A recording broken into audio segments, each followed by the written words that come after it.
Demon Slayer, that anime that when it first came out, I really didn't understand why a lot of people liked it so much.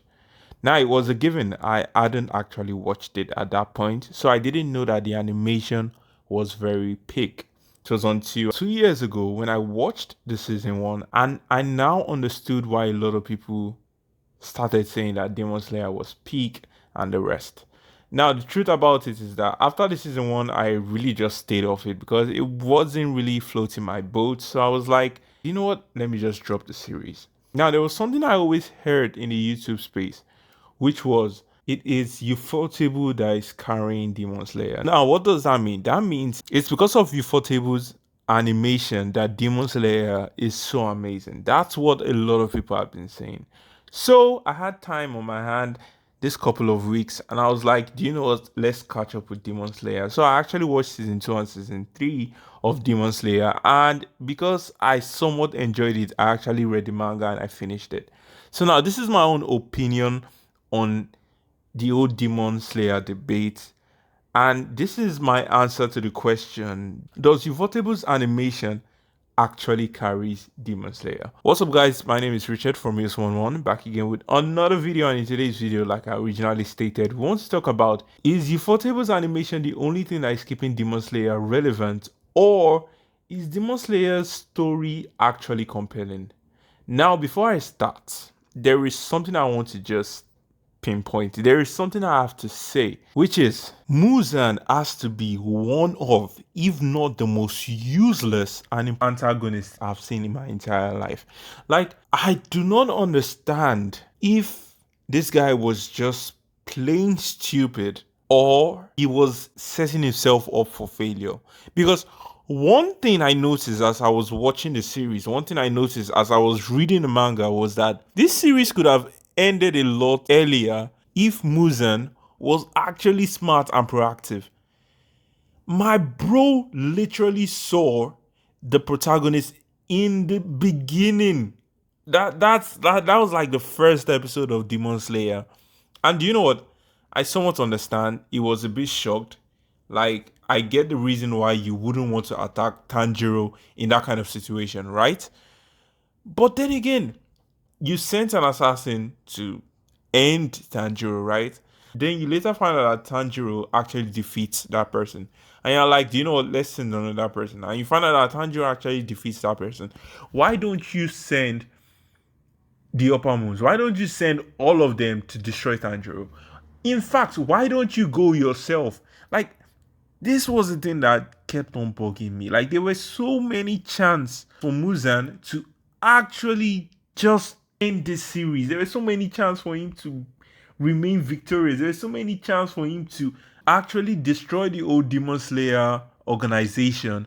But guess what? He didn't. He wasn't proactive enough. I am at this point, I'm pretty sure he's dumb. So yeah, I just had to take that off because honestly, Demon Slayer was somewhat good. I would say Demon Slayer is mediocre at best. But Muzan for me was the only person that kept on pissing me off. Like, I was like, what kind of antagonist is this? This guy is dumb. So now, I just had to rant. I literally just had to rant. So yeah, let's go back to the original question. Let's go back to, do I think Demon Slayer is being carried by Ufotable? And the truth is, yes, I do actually. Now, the story of Demon Slayer is, how do I put it, is somewhat generic. That's the best way. Now, does generic work?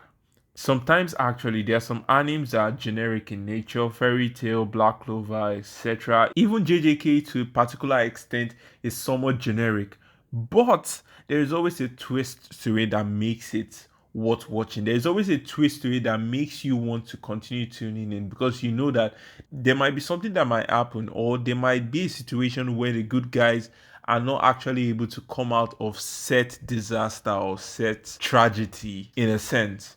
Now, the problem with Demon Slayer is that at a particular point, when you continue following Tanjiro, you will later find out that Tanjiro at one point has a very, very mad plot armor. And that kind of plot armor is just boring at this point because there are situations where Tanjiro is not supposed to get up and is able to get up. There are situations where he himself says that he's down, and because of the power of plot is able to actually get back up. There are situations of when he isn't supposed to win a battle because of everything that has been pre-established before the battle commenced, and you see that Tanjiro always comes out on top. And to me, I just feel that that is bullshit, because there are scenarios where bullshit power up comes from nowhere.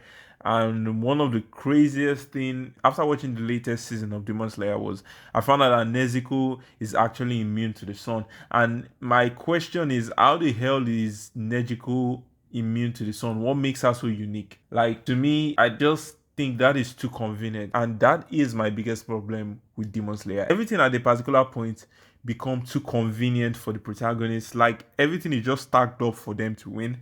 And given the fact that they are actually dealing with a very stupid antagonist that doesn't have sense and cannot utilize the resources he has, like, I just feel that at the end of the day, Demon Slayer's story isn't that amazing. And the only thing that kept me watching Demon Slayer as I was actually watching the seasonal series was the animation.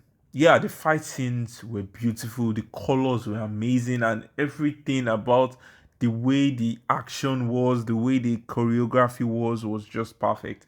And as sad as it might be, I really wanted to go into Demon Slayer thinking that, do you know what, let me check if some YouTubers are just over exaggerating. Let me check if some YouTubers are just trying to do that to get clicks. But at the end of the day, Ufotable literally carries Demon Slayer. Like, Demon Slayer's story is not that deep, and that's the sad part about it. And the ending of Demon Slayer is, I don't know, it's give or take, I guess. It really isn't that good. And like I originally said, one of the biggest problem has to be Muzan. Muzan is just a big waste of time. Like, anytime I see him appear on the screen, I just feel so angry, because I believe that this guy was set up for failure, and this guy is a failure as an antagonist, is a failure as a leader. Honestly, Muzan is terrible. Like, seriously terrible. So yeah, that's all I have to say for today's video. Like I originally said, I believe that it's Ufotable's animation that actually carries Demon Slayer at this point, because Demon Slayer isn't really that much of a compelling story. It's not really fun to read at a particular point. There were times when I was actually forcing myself to like push through because I wanted to make this review video. So yeah, that's what I feel, that's what I think. But yeah, this is just my opinion. What do you think? You can write it down in the comment section. Do you honestly think that Demon Slayer is good, or do you think it's mid, or do you think it's below mid? And what do you think about Muzan? Do you think that guy is a waste of space? I would love to know that in the comment section. And yeah, like I said, that'll be all for today's video, guys. So please, you know what to do. Make sure you like, make sure you subscribe, make sure you share, because you'll really be doing my channel a very big favor. So thank you very much for watching, and I'll see you guys later.